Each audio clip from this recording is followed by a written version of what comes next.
This is the Know Your Compliance Podcast, the podcast about anti-money laundering and compliance with FINTRAC, brought to you by Really Trusted. At the KYC Podcast, we believe that knowledge protects and insights empower. And so we'll delve deep into what is happening in the world of anti-money laundering. We'll discuss the challenges that reporting entities are facing, the fines being levied, the tech being deployed, and everything else a compliance officer might want to know about. I'm your host, Greg Dent, and I'm excited to welcome you to another episode as the team and I interview guests and examine stories of real-life fraud and generally geek out to issues in compliance. As a disclaimer, the topics we discuss on this show are typically related to compliance with FINTRAC. Nothing said on this show should be considered to be specific advice that can be directly used in your compliance program, as the host and our guests will not know your specific compliance situation. Any advice given should be considered to be for informational purposes only.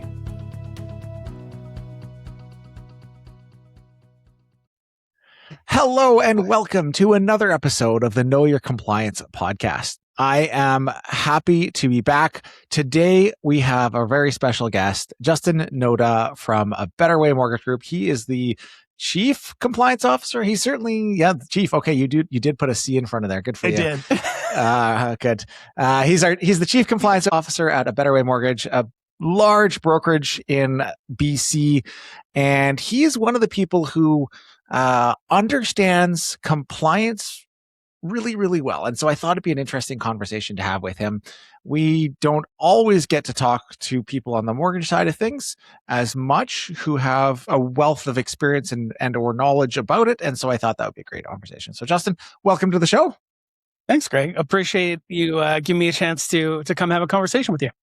Yeah, I thought, we've had a bunch of conversations over the last, I don't know, a couple of years, roughly. Couple of years, yeah. I think pretty much when FINTRAC was coming out is when you and I kind of touched base. I was discovering who you were. I was discovering what FINTRAC was in the first place, and you helped me through a couple of the initial calls, which was much appreciated. So yeah, it's been a couple of years. Yeah, cool. And I guess every time you and I talk, we end up in these like long, fun, and I think fun to you too. Yeah. I hope anyway, conversations about kind of these deep policy stuff. And so I thought we might have a little bit of that today and just kind of to work through some stuff for what I hope will be interesting for our audience. And I guess really big picture where I thought would be good to start would be like how do you think the mortgage sector has adapted, if we want to call it that, to FINTRAC as FINTRAC has come in for almost 2 years, not quite yet, but almost 2 years? Yeah, I mean, I think we've done well. I think we can do better. I think there's pieces that continuously get exposed as to maybe areas that aren't getting enough love, aren't getting enough attention, so to speak. But again, everybody in the mortgage industry has a very young risk program, right? Like we've only been in it for not even 2 years yet. Most people haven't done their 2-year effectiveness review. And I think right from the start, I'm not going to say right off, but you can almost write off that first year of people just trying to understand what's happening and what's going on. Yeah. So from a high level perspective, I think the brokerages are getting better at making sure they're being a little bit more proactive in regards to what the FINTRAC expectations are. I think the brokers are getting more and more exposure to people like yourself who does webinars and podcasts. They're discovering that there's a whole world of not only, mortgage compliance, but now FINTRAC compliance. And it's not going away. So from my perspective, I think it's doing well. I'm going to give it like a 7 out of 10 so far. Okay. That's pretty good. We got some steps to take for sure. I think what's going to happen, and again, I know you and I talked about this. We said, well, we'll talk about this, and this, but we're going to end up way over here at least a dozen times during this chat. So I think what's going to happen is once FINTRAC comes knocking, because they haven't really been too proactive on the brokering front. Yeah, we've seen a little bit, risk questionnaires getting completed, questions getting asked, but no like big penalties or fines that have really come through. I think once that happens, everybody who's not with the program is going to get with the program real quick. And then you're going to see the jump. Then you're going to see everybody who is expected to be at a certain level get to that certain level really, really quick. Yeah. I mean, I think you're probably right. And if I think directionally, like what's happened in the real estate sector 18 years in is every time a fine is announced, there's like a little bit more compliance, a little bit more compliance, a little bit more compliance. Yeah. And so while I'd love for what you've said to be true, I'm going to push back a little and say, I think the first fine's only going to make an incremental increase in adoption. And this will take some number of years before we get any sort of reasonable percentage of actual compliance. Interesting. And maybe I got the blinders on, right? I'm so not struggling, but I'm so strict with what we're doing at the company that I work for that I just assume everybody's doing it too, right? I don't know what other brokerage owners doing. I don't know what other brokers are doing. We have 600 of our own brokers, and I don't, keeping an eye on what they're doing is tough. So, learning what the other brokerages are doing, while I do hear it in passing, and I hope that they're doing something similar to what we are, I guess the truth of the matter is that I really don't, right? People could be doing nothing, and I have absolutely no way to know it. Well, and actually, I'll come back to something else you said, which I think is interesting. And I haven't been able to verify this at all, but I have heard through the rumor mill grapevine that there is a large fine that has been published, that hasn't been published, but that has been levied in the mortgage sector. Really? And so this may come sooner than you think. Now look, there's rumors like that float around sometimes, and they end up to be just kind of, it would be interesting to see, because I think you're right. It would change the thing. Going back to, so you said, people are starting to get it, but they're not all the way there. What are some of the, and you touched on effectiveness rates. And first of all, I think effectiveness is certainly one of the things that are being missed, and we should talk about that in a second. But what are the other things that you see that are like going really well or going really poorly? What's that look like when we go specific on this? Yeah, I think kind of the main four things that kind of came up when FINTRAC was first being adopted was the politically exposed person, sanctions checks, ID verification, and like a risk assessment and a risk rating. I think those are the four things that were given the most amount of exposure right off the bat. So it's going to be what's most early adopted by all the brokers, owners, everyone who's trying to do it. There's so much more though, right? There's sometimes when I talk to people and I'm like, did you ask them about, third-party determination? And I just get a blank, right? Or I say, what about beneficial ownership? And they're like, well, I know who owns it. And I'm like, do you? Right? And then we have to go a little bit further. So things like beneficial ownership, things like third-party determination, even from like an ID perspective, knowing the correct methods, knowing that a Zoom meeting isn't an acceptable form of, IDing a person, because prior to October 2024, that's how everybody did it. All right. Everyone, they got a copy of the ID for the brokerage requirements. They had a Zoom meeting to make sure that I'm actually talking to a person, and that was it. So making all those adjustments, finally learning, what is a dual process method? What is a credit file method? I think those are kind of the four things that are really done well, but there's the little things. I'm not going to call them the stragglers, but I'll kind of call them the stragglers just because they're the ones that are getting adopted, as time goes by. I think those are the ones that are being least looked at right now. And I think when FINTRAC comes looking, they're going to find out that that's probably the case. And probably make for, some kind of an adaptation as far as internal policies and procedures for brokerages go. I think that's going to be a big one that we see. Interesting. Yeah. No, and I think that probably is directionally right. I think like a lot of the conversation early on, I remember was, well, you just fill in this form and you just ID your client and you're good, right? And to the point where I actually was running a webinar for a while called FINTRAC, it's more than a checkbox, or something along those lines, where it was like, guys, you got to really think this through. And I guess that leads me to one of the questions that I've had is, if for you specifically, is you've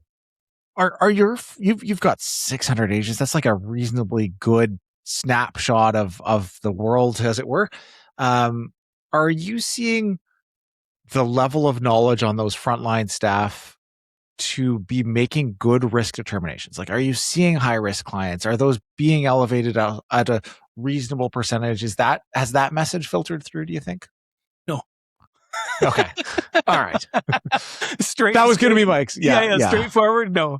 And the reason I think is, again, I think it's from the age of our risk program and the people being used to and being okay with risk rating it high.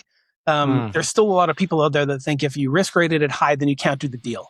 Meanwhile, if you can't do the deal, you don't get paid. If you don't get paid, your kid doesn't play hockey, right? It rolls on down the pipe.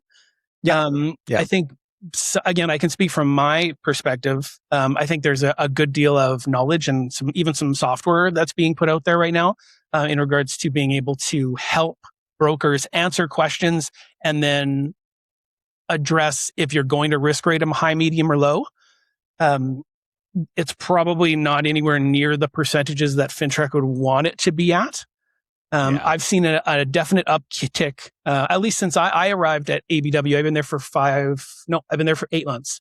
And I've seen an uptake just from, me consistently pushing out FINTRAC updates, and, we put out policies and procedures, and we developed our internal training. Just from those type of steps internally, I can definitely see from when I started to what I'm seeing now, it's a big uptake in people knowing that a high risk rating is really just to get my eyes on it, right? Yeah. That way I get notified. I can go in, ask you the questions. Why'd you risk rate it high? What steps did you take? How come you're still okay moving forward with the deal? Make sure everything is documented. Make sure if we need to report something, that we can and we do. So I think it's, at least internally, it's definitely on the uptick. As people start to get familiar with it. Again, I wish I could be a fly on the wall at other brokerages and know what their percentages are, and how, proactive they are in making sure that people know what steps need to be taken, and also giving them that sense of comfort that, I had one person who thought that if they risk rated it high, FINTRAC would know. Yeah. Right? That there was some sort of magic, a string connected from my submission platform right to FINTRAC, where they're like high risk, and then alarm bells go off over on FINTRAC side. So again, just, making sure that people are aware, educating them on what's actually happening, and just making sure that everyone knows what to do when something needs to be brought up. Yeah, the FINTRAC SWAT team goes into action. Boom, boom, boom. Yeah, well, exactly. It's funny. There's a video somewhere in our archive of videos that I've used and cite regularly. And I'm in BC, as you know, as you are. And I titled it, "It's Okay to Be High." Which, is the fun. Anyhow, I got the same thing. Mine was "Don't be shy, risk rated high." So that was one of my internal compliance newsletters. That was the title. So yeah, I'm with you. It's a never ending battle on that one. That's for sure. So I think the other, and so I agree with you. I think that's the nuance involved in making those risk determinations is like the next stage of learning that the industry is going to have to kind of pick up and be okay with, and you'll get there. We glossed on, and I want to come back to the idea of effectiveness reviews, because that's the other piece that I'm certainly seeing is currently problematic for many mortgage brokerages.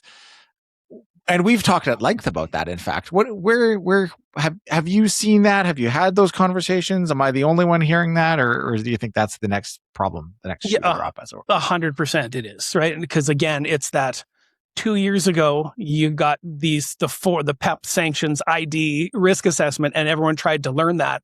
And the fact that you have to do a 2-year effectiveness review in 2 years just made you push it to the back of your mind, right? Oh, it's 100 miles away. I don't have to worry about it. It's in a few months now, right? Like it's coming up. It's really quick. And I have people from other networks and from other brokerages that have phoned and asked me what I'm doing. I've been in contact with other people in similar situations as myself to see what they're doing, get their take on it. I don't know anybody that's completed it yet, but I'm sure there are.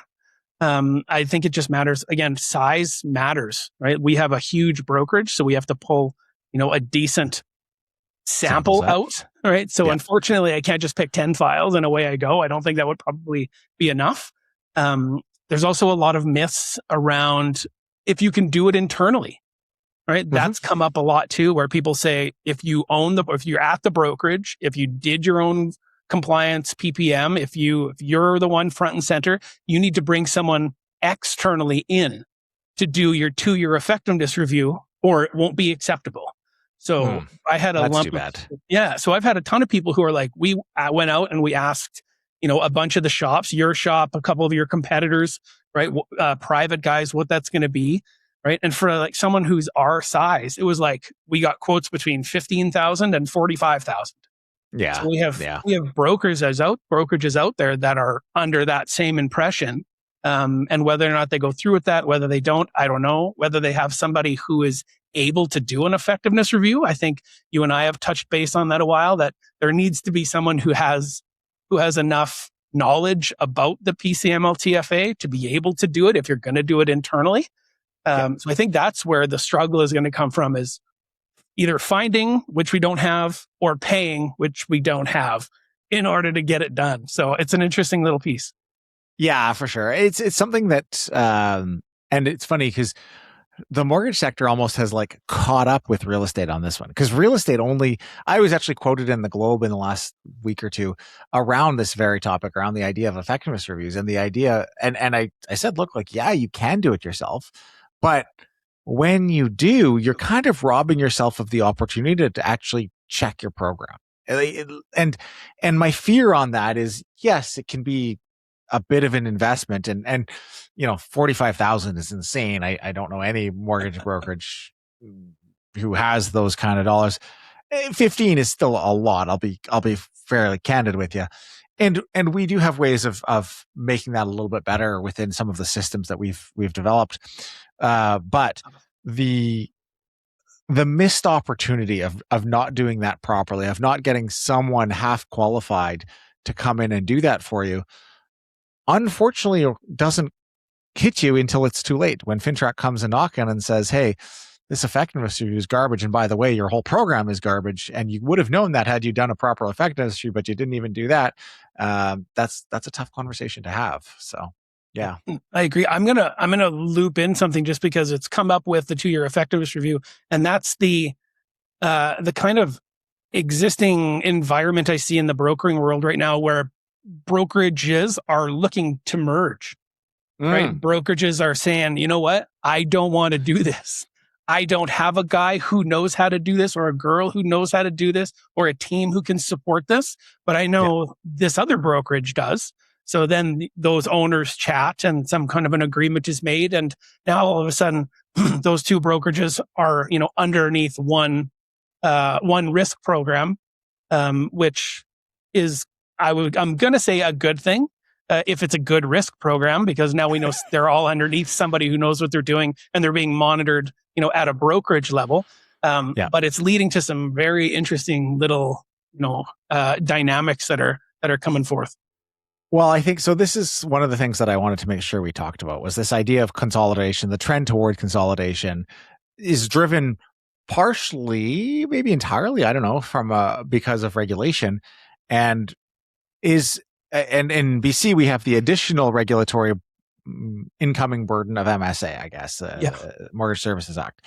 So talk to me, I guess, are you seeing both of those things pushing towards consolidation? Yeah. Okay. Yeah, 100%. We get those calls all the time. And the MSA in British Columbia just exacerbates it even more. Right. So now it wasn't, we had people who came in and they don't understand what FINTRAC's about, and they don't know this about FINTRAC. And maybe they were on the back burner. And then BCFSA comes in with this, huge launch of this entirely new act that we're all going to fall underneath. And now that guy is right off the fence, right? That person can't wait to join, even more so than before. Because I know we said this right at the top, but it's just getting harder, right? Nothing's getting easier. They're not going to roll back, right? FINTRAC's not going to go, oh, you guys don't want to do PEPs? We get it. That's okay. You don't have to, right? They're going to be like, you don't want to do PEPs? Now you have to do 10 PEPs. Right? Well, yeah. And I mean, if you look directionally, like Bill C-12 was the most recent kind of change. It is, to your point, getting more difficult, not less difficult. Like the idea of, to me, actually, one of the interesting things in Bill C-12, and like everybody kind of paid attention to the fine increases, sure, and that was interesting. But the idea of effectiveness on its own being embedded in the legislation was a really useful, interesting, and problematic, depending on what angle you're coming at this from, change. Because I think that little tweak to what an FINTRAC examiner can look at will make a very substantial difference once we start to see that rolled out. So, yeah. Interesting. Yeah, I'm looking forward to bothering you when that comes out and asking you a whole bunch more questions. Well, we haven't seen any reviews on that yet. The reviews that we're currently involved in are all pre-LC 12, obviously, because that's just not that far. But it's coming probably 3 to 6 months from now. We'll start to see that is my guess. So, and yeah. What about, is it C29 or C24, the establishment of the Financial Crime Agency that I read, Yes. or saw that one coming too? Again, I'm sure that's going to have a whole podcast on its own, but that one fascinates me too. Well, but that's just it, I think. And I was on a call this morning with a real estate brokerage, just talking about, this is actually all good for society. For Canadian society, anytime I need to remind why I do what I do, I drive. And I've said this on this show before. I've said this many times before. I drive over to Main and Hastings, and I say to myself, "Oh yeah, this is not the Canada I want to live in. Mm-hmm. Like this is a Canada that we can do better than this." Is what it comes down to. And funnily enough, to me, all of what we're talking about is how we go about doing better. Because when we make it harder for criminals to use your mortgage brokerage and that real estate brokerage and that truck leasing company to launder money, when we make it harder, then we can kind of do away with some of the crime, which is actually possibly the perfect pivot into, are there some things that you've seen in your practice, some files that you've seen that you thought were particularly interesting, that you thought would be helpful to kind of surface for other mortgage brokerages? I mean, I've seen a ton, right? So I'm not one of the ones that shies away from telling people that we filed STRs. I won't go into the details of them with those people, but we've definitely, been involved in situations that required us to go forth and contact FINTRAC and go through the web reporting form, and make sure that everything is as it should be. And again, you guys have helped us walk through. I think you guys walked me through the very first web reporting form that I ever had to fill out. So it is written in such a way that makes it quite difficult for the brokering side of the world to understand. So for that, I appreciate it. I think from us, the biggest thing that we have to learn is to not be shy about asking the questions we need to make sure that we're digging up any potential AML or sanction screening, evasion offenses, anything like that.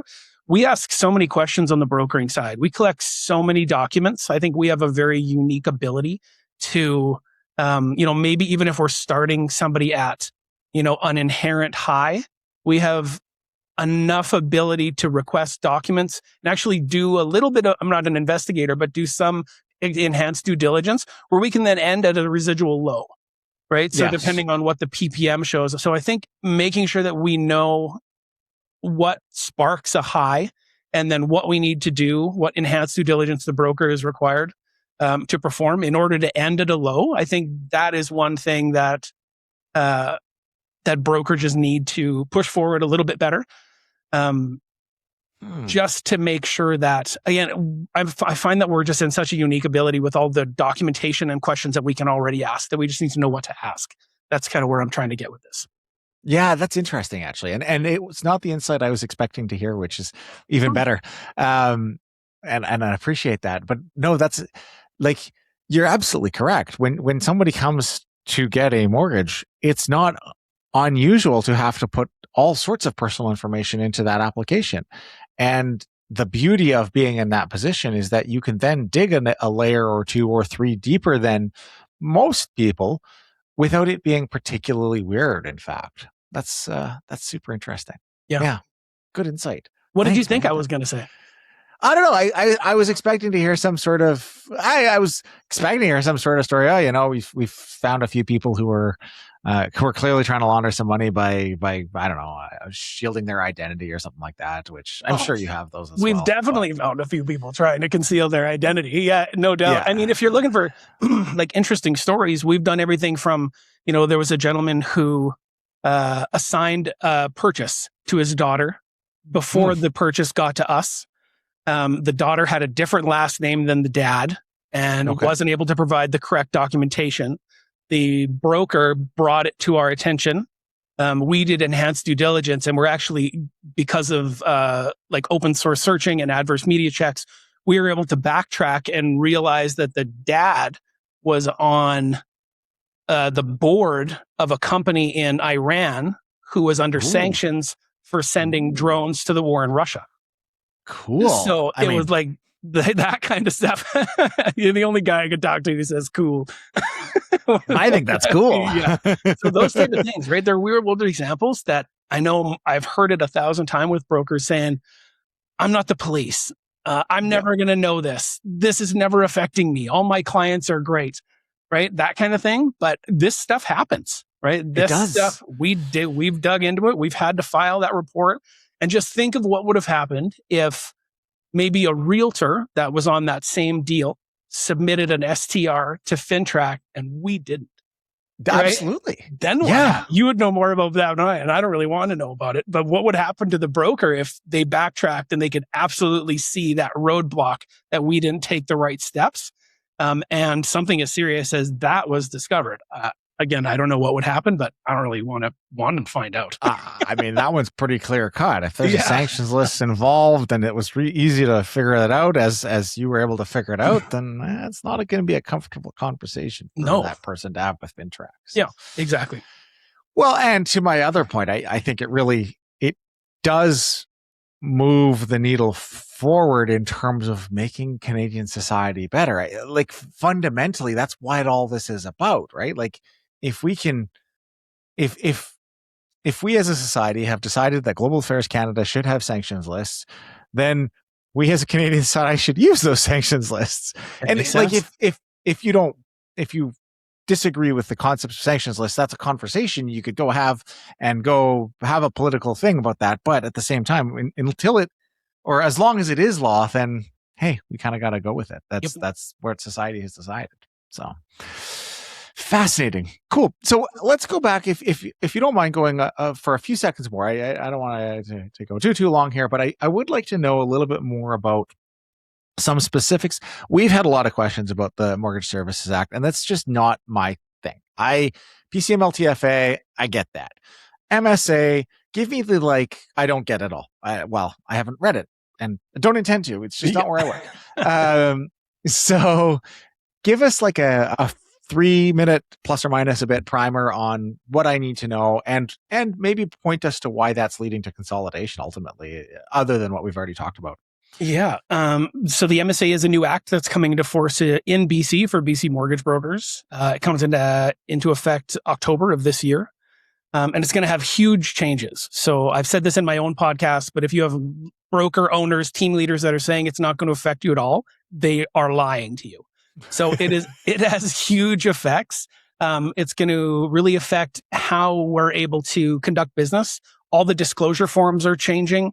The duties, disclosures, enforcements, all that is being adjusted and updated, revised to more closely match. I'm going to go in Ontario, more closely act like FISRA, who is very active. RECA is very active as well. And BC is very active, but their act was old. So this is just simply replacing that with all the newer ones. It's changing the ability on how brokers are able to get paid. If you want to get paid to a corporation, you now have to open a personal mortgage corporation, which is going to be very similar to the real estate world when they're opening a PREC. Yep. So it's the Realtor Act and the Mortgage Broker Act is going to be fairly reflectant on one another, obviously with changes that need to come in just because of how they do business compared to how we do business. Right now, for example, there's no mortgage brokerages isn't really a designation in British Columbia right now. They're like a registered corporate entity is kind of how you would look at it. And that's changing. So mortgage brokerages are now going to be a very real thing with very distinct and determined responsibilities and requirements, not only for how we represent ourselves to the general public, how we represent our brokers represent us, but also how BCFSA engages with the mortgage brokerage and in turn, the principal broker. So the principal broker is now an actual designed and designated piece of this with a lot of responsibility and a lot of requirements. they are the chief compliance officer, so to speak, for whatever brokerage they're going to be. Yeah. And again, this is going to be a nice segue into what you were talking about before, but it's leading to that joining of forces between, brokerages who maybe have a better handle on this stuff, and the brokerages that don't and have no intention or want to. So definitely I'm seeing it from both sides. And I do see brokerages who, they're out there and they have every desire and every chance to succeed. And that's what they're going to do. And they don't want to join because they've made their own little brand and they want to continue it. All the way up to people, who do have several hundred brokers underneath them that are, well established, and able to either continue on as they are or, potentially provide a safe harbor, so to speak, for the ones that don't actually want to get kind of in it and down and dirty on the compliance side. Interesting. Two directions I want to take that from. One, do you think that's actually better for the consumer at the end of the day, I guess? And my reason for a question is consolidation generally is bad in terms of what that does to the end consumer. Mm-hmm. But the mortgage sector is interesting because the reality, as a outsider-ish observer, the reality on the ground is that whether you go to Tom or Jane, they're going to have access to mostly the same deals most of the time anyway. Is that how do you think about that? And is this actually good for consumers because it is going to close those mom and pop shops that are the 1 and 2 brokerages, or is this bad for? I don't think it's. I think it's to be determined. I really do think that from a compliance and a client responsibility standpoint, it really depends on the small brokerages that would be closing, right? I know some small brokerages that are closing, and it's absolutely a good thing that they are, right? Okay. And I know some mom and pops that were doing it 100% right, but as the brokering space continues to evolve, there's benefits and there's incentives to being with a brokerage that has a higher volume with this lender as opposed to this lender. So if you can get in with a very big brokerage that has, top tier volume and best rates and best service, right? If you can get in and be a part of that, then there definitely would be some benefits to doing that, which would allow you to better serve your clients as opposed to maintaining your smaller brokerage, which maybe you don't get those deals that TD or Scotia or whoever might offer the one to the bigger brokerages. So you'd actually be able to better service your clients. So again, I think it's really specific dependent on which one of these people are joining and who they're joining. Because again, I'm not a fly on the wall. I don't know how the bigger brokerages are doing it, how the other ones are doing it. But sure. Everybody has something to offer. And I think it's just a matter of finding your fit. Right? Finding your fit, finding your people, making, if you want to do something super compliance heavy, there's going to be brokerages out there that do that. If you don't want to do compliance at all and you're shady by nature, there's probably a brokerage out there for you too. It's not my brokerage. I was going to say, it's probably not a better way, is it? It's not mine. No, but I'm sure it's out there. Yeah. The other theme that I wanted to pull on for a second, just briefly, I heard you say something that was interesting, that BC is sort of catching up with the rest of the country with MSA. Is that what this looks like? Because, and I say that this is interesting because more often than not, BC from a regulatory point of view is ahead of the rest of the country and in many other areas. So that it's an interesting thing for you to have said. Yeah, I don't, maybe catching up was the wrong word, because BC FSA has been very proactive on the compliance front. So we have lots of disclosure forms that, Alberta, for example, doesn't have. Okay. We have, different responsibilities as far as cost of credit disclosure forms. British Columbia has to disclose their commissions, just like a realtor would, where that doesn't exist in any other provinces in Canada. Oh, okay. So I think it's more of a matter, it might not be necessarily catching up from the viewpoint of we don't have it and now we're going to have it. More of it wasn't written down Oh, okay. And it all was right. and now it's going to be, right? So as opposed to it being, in multiple bulletins that have been released by BCFSA over the past number of years, kind of addressing it more of in a reactive state. They've just kind of put it all together. This is going to be very, very proactive or very reactive and proactive. They're going to change what needs to be changed.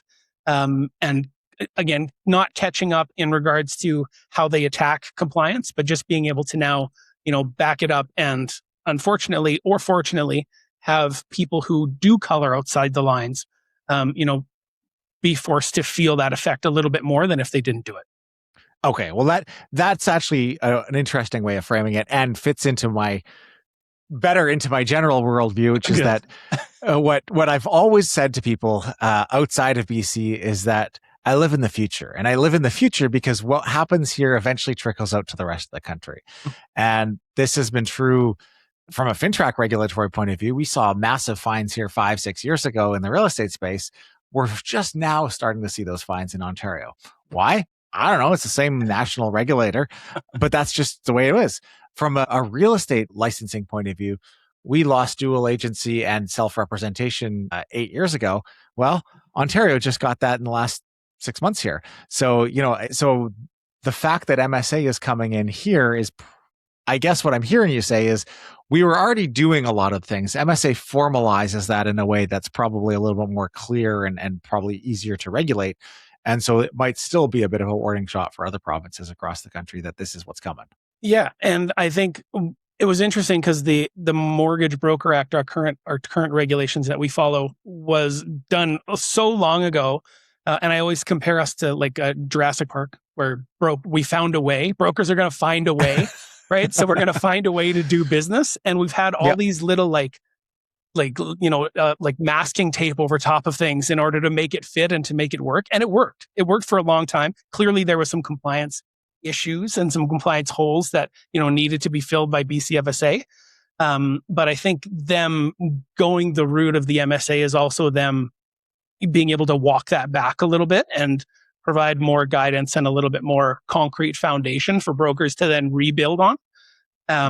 But it's very hard for brokers to take because there's people out there who have been doing it for 20 years. We've been doing it this way for 20 years. For 40 years sometimes, you don't want to change, right? It works. Why should I have to do it? Government overreach. I've heard it all. But I think that's probably a good way for people to kind of get an idea of what's happening. Yeah, interesting. That's helpful. I appreciate that for sure. Yeah.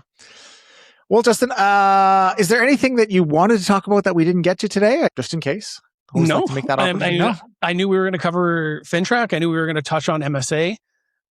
So, as far as compliance goes, that's pretty much the world. That's the world right there. Yeah, exactly. Yeah. So, well, I can't thank you enough. I've learned a few things, and I know our audience will certainly learn a few things. And I really do appreciate every time I chat with you. I learn something, so I really do appreciate the opportunity to have you on here. Thank you so much for joining me. Thanks, Greg. You're very welcome. Anytime, my friend. All right. Thanks for tuning in to another episode of the Know Your Compliance podcast. If you'd like more information about our guests, have a story idea, or want to be a guest, please reach out to hello@kycpodcast.com. If you want to discuss your anti-money laundering compliance needs with a member of the Really Trusted team, go to www.reallytrusted.com/consult.